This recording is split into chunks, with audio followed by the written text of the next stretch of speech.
Hi friends, welcome to our channel. మీ అందరికీ కూడా భారీ శుభవార్త. మీరు ఎంతో ఎదురు చూస్తున్నటువంటి ప్రభుత్వ బ్యాంకుల్లో క్లర్క్ ఉద్యోగాలకి అధికారికంగా నోటిఫికేషన్ రిలీజ్ అయింది. తెలుగు చదవడం రాయడం వచ్చినటువంటి క్యాండిడేట్స్ అప్లై చేసుకోవచ్చు. మీ సొంత జిల్లాలకు దగ్గరలోనే పోస్టింగ్ అనేది పొందవచ్చు. ఎలాంటి అనుభవం అవసరం లేదు.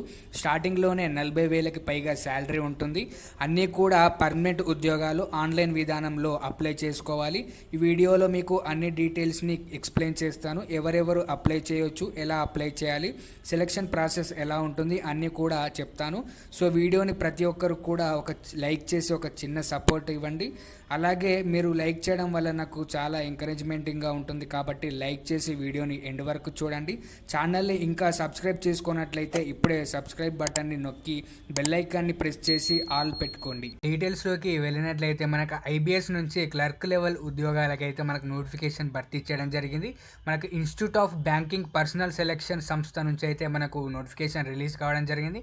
ఈ నోటిఫికేషన్ ద్వారా మనకి వివిధ రకాల బ్యాంకుల్లో మనకైతే కస్టమర్ అసోసియేట్ సంబంధించినటువంటి క్లర్క్ పోస్టులకు భర్తీ చేయడం జరుగుతుందని అయితే క్లియర్గా ఇవ్వడం జరిగింది. అలాగే ఐబీఎస్ సంబంధించినటువంటి మనం చూసుకున్నట్లయితే ఐబీపీఎస్ అనేది institute of banking personal selection సంబంధించినటువంటి సంస్థ, అధికారిక సంస్థ, ప్రభుత్వం సంబంధించినటువంటి సంస్థ. కాబట్టి అందరూ కూడా అప్లై అయితే చేసుకోండి. అలాగే ఈ నోటిఫికేషన్ సంబంధించి మనం నోటిఫికేషన్ నెంబర్ చూసుకున్నట్లయితే 15th అనేది ఇక్కడ క్లియర్గా ఇవ్వడం జరిగింది.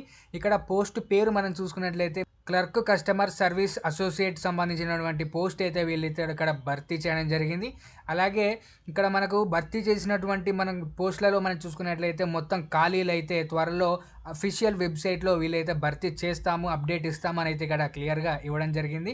అలాగే ఇక్కడ మనం చూసుకున్నట్లయితే ఆన్లైన్ అప్లికేషన్ పెట్టుకోవాలని అయితే ఇక్కడ క్లియర్గా ఇవ్వడం జరిగింది. అది కూడా ఆగస్టు 1 నుంచి అయితే మనం ఆన్లైన్ అప్లికేషన్ పెట్టుకోవాల్సి ఉంటుందని అయితే ఇక్కడ క్లియర్గా ఇవ్వడం జరిగింది. ఇక్కడ లాస్ట్ డేట్ కూడా ఇవ్వడం జరిగింది. లాస్ట్ డేట్ చూసుకున్నట్లయితే 21 ఆగస్టు వరకు మనకు అప్లికేషన్ లాస్ట్ డేట్ అనేది ఉంది. అలాగే ఇక్కడ వెబ్సైట్ మనం చూసుకున్నట్లయితే IBPS.in వెబ్సైట్ నుంచి మీరైతే అప్లికేషన్ పెట్టుకోవాల్సి ఉంటుందని అయితే క్లియర్గా ఇవ్వడం జరిగింది. అలాగే మీకు ఫర్దర్గా ఫుల్ డీటెయిల్స్తో నోటిఫికేషన్ కూడా మళ్ళీ త్వరలో ఇస్తామని అయితే ఇక్కడ వీళ్ళు ఇచ్చిన వెబ్సైట్లో అయితే వాళ్ళైతే అప్డేట్స్ అయితే ఇవ్వడం జరుగుతుంది. అలాగే ఈ నోటిఫికేషన్ సంబంధించి మనం కొన్ని ఇంపార్టెంట్ డేట్స్ కూడా వాళ్ళైతే ఇక్కడ ఇవ్వడం జరిగింది. నోటిఫికేషన్ విడుదల తేదీ మనం చూసుకున్నట్లయితే మనకు 29th జూలై రోజు అయితే మనకి ఈ నోటిఫికేషన్ అనేది రావడం జరిగింది. అలాగే అప్లికేషన్ ప్రారంభం తేదీ మనం చూసుకున్నట్లయితే ఆగస్టు 1కి అయితే మనం అప్లికేషన్ స్టార్ట్ చేసుకోవచ్చు అని అయితే క్లియర్గా ఇవ్వడం జరిగింది. అలాగే అప్లికేషన్ చివరి తేదీ లాస్ట్ డేట్ చూసుకున్నట్లయితే 21st ఆగస్టు వరకు అయితే లాస్ట్ డేట్ అయితే ఉంది. ప్రిలిమ్స్ ఎగ్జామ్ సంబంధించినటువంటి తేదీ మనం డేట్స్ చూసుకున్నట్లయితే ఇక్కడ 4, 5, 11th అక్టోబర్ ఈ డేట్స్లలో వాళ్ళైతే ఎగ్జామ్ కండక్ట్ చేస్తామని అయితే ఇక్కడ క్లియర్గా ఇవ్వడం జరిగింది. అలాగే మెయిన్ ఎగ్జామ్ చూసుకున్నట్లయితే 29 నవంబర్ రోజు అయితే మనకైతే మెయిన్ ఎగ్జామ్ కండక్ట్ చేస్తామని అయితే ఇక్కడ క్లియర్గా ఇవ్వడం జరిగింది. అదేవిధంగా ఫీజు విషయానికి వచ్చినట్టయితే జనరల్ కేటగిరీ, ఓబీసీ, అలాగే ఈడబ్ల్యూఎస్ సంబంధించినటువంటి కేటగిరీ వాళ్ళకు 850 రూపీస్ అయితే ఎగ్జామినేషన్ ఫీ పే చేయాల్సి ఉంటుంది. అలాగే ఎస్సీ, ఎస్టీ, పీడబ్ల్యూడీ సంబంధించిన వాళ్ళ కేటగిరీ వాళ్ళకి చూసుకున్నట్లయితే 175 రూపీస్ అయితే మీరైతే ఎగ్జామినేషన్ ఫీ పే చేయాల్సి ఉంటుంది. అలాగే ఇక్కడ అంటే ఎగ్జామ్ ఫీ ఎలా చేయాలి, ఎలా పే చేయాలి అని చూసుకున్నట్లయితే ఆన్లైన్ నుంచి అయితే మనం అయితే ఎగ్జామ్ ఫీ అనేది పే చేయాల్సి ఉంటుంది అని అయితే క్లియర్గా ఇవ్వడం జరిగింది. అలాగే మనకు అర్హతలు, ఈ పోస్ట్కి అప్లికేషన్ పెట్టుకోవడానికి మీకు ఎటువంటి ఎడ్యుకేషన్ క్వాలిఫికేషన్స్, అర్హత ఏముండాలని అయితే ఇక్కడ క్లియర్గా ఇవ్వడం జరిగింది. ఇక్కడ మన ఏజ్ విషయాన్ని మనం వచ్చినట్టయితే ఇక్కడ వీళ్ళు ఇచ్చిన డేట్ నాటికి 1 జూలై 2025 నాటికి మీకైతే మినిమం 20 years, మ్యాక్సిమం 28 years అయితే ఉండాల్సి ఉంటుందని అయితే క్లియర్గా ఇవ్వడం జరిగింది. అదేవిధంగా రిజర్వేషన్ ఉన్న వారికి అయితే వయసు సడలింపు ఉంటుందని అయితే క్లియర్గా ఇవ్వడం జరిగింది. ఎస్సీ, ఎస్టీ కేటగిరీ వాళ్ళకైతే 5 years ఏజ్ రిలాక్సేషన్ ఉంటుంది. ఓబీసీ వాళ్ళకైతే 3 years అయితే ఏజ్ రిలాక్సేషన్ అయితే ఉంటుంది. ఈ పీడబ్ల్యూ క్యాండిడేట్స్ వాళ్ళకైతే 10 years ఏజ్ రిలాక్సేషన్ అయితే ఉంటుంది. కాబట్టి అందరూ కూడా చూసి అప్లికేషన్ అయితే పెట్టుకోండి. అలాగే ఎడ్యుకేషన్ క్వాలిఫికేషన్స్ మనం చూసుకున్నట్లయితే ఏ విభాగాల్లో డిగ్రీ కంప్లీట్ అయినా కూడా మీరు దీనికైతే అప్లికేషన్ అయితే పెట్టుకోవచ్చు. అదేవిధంగా ఇక్కడ పోస్ట్ పేరు మనం చూసుకున్నట్లయితే క్లియర్గా ఇవ్వడం జరిగింది, క్లర్క్ అని చెప్పేసి. ఇక్కడ మన క్లర్క్ లెవెల్ పోస్టులకు అయితే మనైతే భర్తీ చేయడం జరిగింది. కాబట్టి మనకు త్వరలో అప్డేట్స్ అయితే ఇస్తాము. ఎన్ని పోస్టులు వాళ్ళైతే భర్తీ చేయడం జరిగింది, ఎన్ని ఖాళీలు ఉన్నాయనేది వాళ్ళైతే త్వరలో మనకైతే అఫీషియల్ వెబ్సైట్ ద్వారా మనకైతే ఫుల్ నోటిఫికేషన్తో అప్డేట్ అయితే ఇస్తామని అయితే ఇక్కడ క్లియర్గా ఇవ్వడం జరిగింది. ఇక్కడ ఏ డిగ్రీ పాస్ అయినా కూడా అందరూ కూడా అప్లై అయితే చేసుకోవచ్చు. బీటెక్ పాస్ అయిన అభ్యర్థులు కూడా అప్లికేషన్ అయితే పెట్టుకోవచ్చు. ఇక్కడ మన సెలక్షన్ ప్రాసెస్ మనం చూసుకున్నట్లయితే 3 దశల్లో వీలైతే అయితే సెలెక్షన్ చేయడం జరుగుతుంది. ఫస్ట్ మనం చూసుకున్నట్లయితే ప్రిలిమ్ ఎగ్జామ్ అయితే సిబిటి ఎగ్జామ్ అయితే వీళ్ళైతే కండక్ట్ చేయడం జరుగుతుంది. సిబిటి క్వాలిఫై అయిన వాళ్ళకి మెయిన్ ఎగ్జామ్ అయితే కండక్ట్ చేయడం జరుగుతుంది. మెయిన్ ఎగ్జామ్ అంటే కూడా అది కూడా సిబిటి ఎగ్జామే. మెయిన్ ఎగ్జామ్ కూడా రాయాల్సి ఉంటుంది.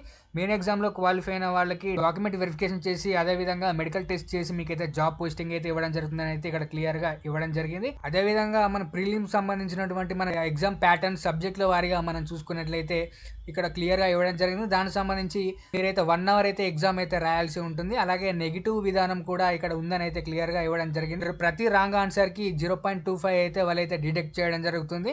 ఇక్కడ ఇంగ్లీష్ లాంగ్వేజ్ మనం చూసుకున్నట్లయితే 30 క్వశ్చన్స్, అలాగే న్యూమెరికల్ ఎబిలిటీ సంబంధించి 35, రీజనింగ్ ఎబిలిటీ సంబంధించినటువంటి 35, అలాగే మొత్తం మనకు 100 క్వశ్చన్ అయితే వీళ్ళైతే అడగడం జరుగుతుంది. టోటల్ ఈచ్ క్వశ్చన్కి 1 మార్క్ అని అయితే చెప్పుకోవచ్చు. టోటల్గా మనకు 100 మార్క్స్కి అయితే వాళ్ళైతే ఎగ్జామ్ అయితే కండక్ట్ చేయడం జరుగుతుంది. ఇక్కడ టోటల్గా 1 అవర్లో మీరైతే ఎగ్జామ్ అయితే కంప్లీట్ చేయాల్సి ఉంటుంది.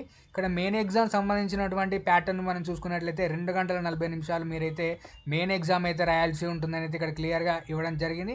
దీనికి కూడా మనకు నెగిటివ్ విధానం ఉంది అని చెప్పేసి ఇవ్వడం జరిగింది. 0.25 నెగిటివ్ విధానం అయితే ఉంటుందని అయితే ఇవ్వడం జరిగింది. ఇక్కడ రీజనింగ్ కంప్యూటర్ సంబంధించినటువంటి ఆంప్లిట్యూడ్ అయితే 50 మార్క్స్కి అయితే అడగడం జరుగుతుంది. ఇంగ్లీష్ లాంగ్వేజ్ సంబంధించినటువంటి చూసుకున్నట్లయితే 40 మార్క్స్కి సంబంధించి 40 క్వశ్చన్స్ అయితే అడగడం జరుగుతుంది. క్వాంటిటేటివ్ ఆంప్లిట్యూడ్ సంబంధించి 50 క్వశ్చన్స్ 50 మార్క్స్కి అయితే అడగడం జరుగుతుంది. అలాగే జనరల్ ఫైనాన్షియల్ అవేర్నెస్ సంబంధించి బ్యాంక్ రిలేటెడ్ ఇక్కడ వాళ్ళైతే సబ్జెక్ట్ ఇవ్వడం జరిగింది. దానికి సంబంధించి 50 క్వశ్చన్స్ 50 మార్క్స్ అయితే వీళ్ళైతే అడగడం జరుగుతుంది. మొత్తం టోటల్గా 190 క్వశ్చన్స్ 200 మార్క్స్ అయితే వాళ్ళైతే క్వశ్చన్ అయితే కండక్ట్ చేయడం జరుగుతుంది. టోటల్గా మనం టైం డ్యూరేషన్ మనం చూసుకున్నట్లయితే 160 మినిట్స్లో మీరైతే ఎగ్జామ్ అనేది కంప్లీట్ చేయాల్సి ఉంటుంది. ఎలా అప్లై చేయాలంటే వీళ్ళైతే అఫీషియల్ వెబ్సైట్ అయితే వీళ్ళైతే ప్రొవైడ్ చేయడం జరుగుతుంది. డిస్క్రిప్షన్లో నేను కూడా మెన్షన్ చేస్తాను. మీరైతే దాని ద్వారా మీరైతే అప్లికేషన్ అయితే ఫర్దర్గా చేసుకునే అవకాశం అయితే ఉంటుంది. అలాగే అప్లికేషన్ ప్రాసెస్లో భాగంగా మనకైతే ఫామ్ అయితే ఫిల్ చేయాలి అని అయితే ఇక్కడ క్లియర్గా ఇవ్వడం జరిగింది. అవసరమైన డాక్యుమెంట్స్ సంబంధించి మనం చూసుకున్నట్లయితే డాక్యుమెంట్స్ మీకు సంబంధించినటువంటి ఎడ్యుకేషన్ క్వాలిఫికేషన్ సంబంధించినటువంటి డాక్యుమెంట్స్ అయితే మీరైతే అప్లోడ్ చేయాలని అయితే క్లియర్గా ఇవ్వడం జరిగింది. అదేవిధంగా అప్లికేషన్ ఫీ కూడా ఆన్లైన్లో చెల్లించాల్సి ఉంటుందని అయితే ఇవ్వడం జరిగింది. అలాగే అప్లికేషన్ సబ్మిట్ చేసి ప్రింట్ తీసుకోవాలని అయితే ఇక్కడ క్లియర్గా ఇవ్వడం జరిగింది. మనకి ఇప్పుడు వచ్చింది షార్ట్ నోటీస్ అయితే ఇవ్వడం జరిగింది. అఫీషియల్గా ఫుల్ నోటీస్ అయితే ఇస్తామని అయితే అఫీషియల్గా వీళ్ళైతే ఇక్కడ క్లియర్గా మెన్షన్ చేయడం జరిగింది. అలాగే మనకి భర్తీ చేసినటువంటి క్లర్క్ లెవెల్ పోస్టులు మనం చూసుకున్నట్లయితే ఏవైతే ఉన్నాయో బ్యాంకుల్లో ఇవైతే పర్మనెంట్ జాబ్స్ అని అయితే వీళ్ళు ఇక్కడ క్లియర్గా ఇవ్వడం జరిగింది. కాంట్రాక్ట్ బేసిక్ అయితే కాదు, పర్మనెంట్ ఉద్యోగాలు అన్నీ కూడా. అలాగే ఇక్కడ గవర్నమెంట్ సంబంధించినటువంటి అన్ని రిజర్వేషన్లు వీళ్ళైతే కల్పిస్తామని అయితే ఇక్కడ క్లియర్గా ఇవ్వడం జరిగింది. అలాగే ఇక్కడ మనం చూసుకున్నట్లయితే మనకు నోటిఫికేషన్ ఏదైతే ఉందో IBPS నుంచి అయితే మనకు నోటిఫికేషన్ అయితే రిలీజ్ కావడం జరిగింది. Institute of banking personal selection సంబంధించినటువంటి ఆ బ్యాంకు నుంచి అయితే మనకైతే రిలీజ్ చేయడం జరిగింది. దీనివల్ల మనకు వివిధ రంగాల్లో బ్యాంకుల్లో మనకైతే customer service associated clerk level పోస్టులకైతే మనకు భర్తీ చేయడం జరుగుతుంది. త్వరలో మీకైతే అఫీషియల్ ఫుల్ నోటీస్ అయితే రిలీజ్ అయిన వెంటనే నేనైతే వీడియో చేయడానికి ట్రై చేస్తాను. అలాగే ఈ వీడియోని మీ ఫ్రెండ్స్ కూడా షేర్ చేయండి. వాళ్ళకు కూడా హెల్ప్ అయ్యే అవకాశం అయితే ఉంటుంది. వాళ్ళు కూడా రెడీగా ఉండి ఫర్దర్గా ఫుల్ నోటిఫికేషన్ వచ్చిన తర్వాత అప్లై చేసుకునే అవకాశం అయితే ఉంటుంది. అలాగే ఇలాంటి జెన్యూన్ జాబ్స్ కొరకి మన ఛానల్ని రెగ్యులర్గా ఫాలో అవ్వండి.